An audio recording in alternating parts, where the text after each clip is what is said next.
Well, we'll get into the politics of today shortly, but first let's focus on the human side of this. Joining me now is Julie Goodwin. Julie tragically lost her husband, Charlie, who was a paramedic to COVID-19 in the early days of the pandemic. Julie, thank you for joining us. Another tough day for you, I'm sure. Before we get into your reaction, just tell us a little bit about your husband, Charlie, and what happened. He was a frontline worker. He worked all the way through the virus. Unfortunately, in April 2020, he'd been carrying COVID patients and he contracted the virus, and he didn't come through it, which surprised me, because if anybody could, I thought he would. He was an healthy man. He never got nothing wrong with him, yet that took him. And let's talk about what happened today. Were you shocked by some of the testimony you've been hearing? I've been shocked all the way through, to be honest. Just as you think it can't get any worse, it does. Something comes up what's a lot worse than the time before. And what do you make of the kind of overarching sense of what the government were trying to do or not trying to do? Because the one thing I think we can all agree from certainly watching today is that what was happening behind the doors at number 10 was absolute chaos. It was mayhem. Nobody seemed to know what the heck was going on. It was absolutely chaos, yes. And I don't think, they weren't prepared for this pandemic, and they should have had a duty, as the government should have had a duty to us to protect the public. They should have been prepared, and I hope that lessons have been learned and this must never happen again. There were a lot of lives lost, what shouldn't have been lost.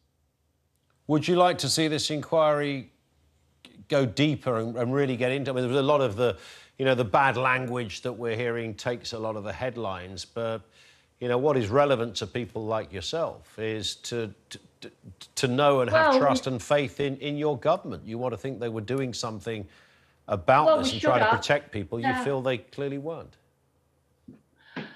We should have had faith in them, but I've got none now. And yeah, they should have protected the public. They should have acted quicker. There should have been more border control. They should have locked down sooner, and perhaps there might have been a lot of lives saved. And yeah, people like me do want answers, even though we do get people saying to us, let it go, it's done with. To us, it isn't. It never will be, especially when you see all these things, what's been happening behind closed doors through pandemic while we were locked up. I couldn't even go to my husband. Yeah. And all the time they were partying. Some of the things they've done has been disgusting. There is a sense, a very real sense, that when something like this happens, COVID, I mean, none of us had ever seen anything like this before, of course. We didn't really know what it was all about, how severe it was going to be. One minute we'd hear one headline, the next we'd hear something else.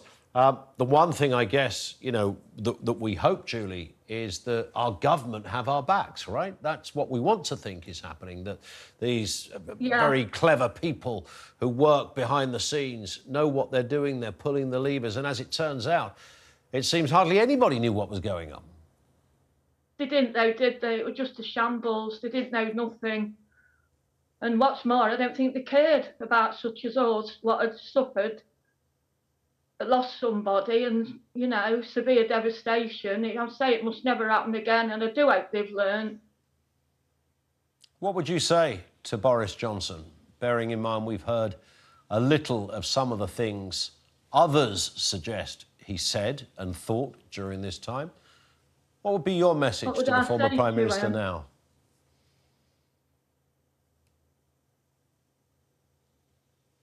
I won't forgive. I'll never forgive, even though people said to me, you shouldn't be bitter, but he took everything away from us.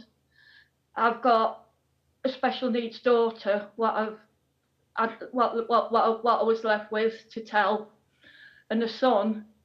There's no forgiveness coming from me. I feel quite bitter, actually, because it no need to have happened. Me and Charlie, we had so many plans for when he retired, and all them's been shattered. I'm sorry to hear that. Julie, thank you for speaking with us. I know it's never easy to relive this story. That was Julie Goodwin. Thank you.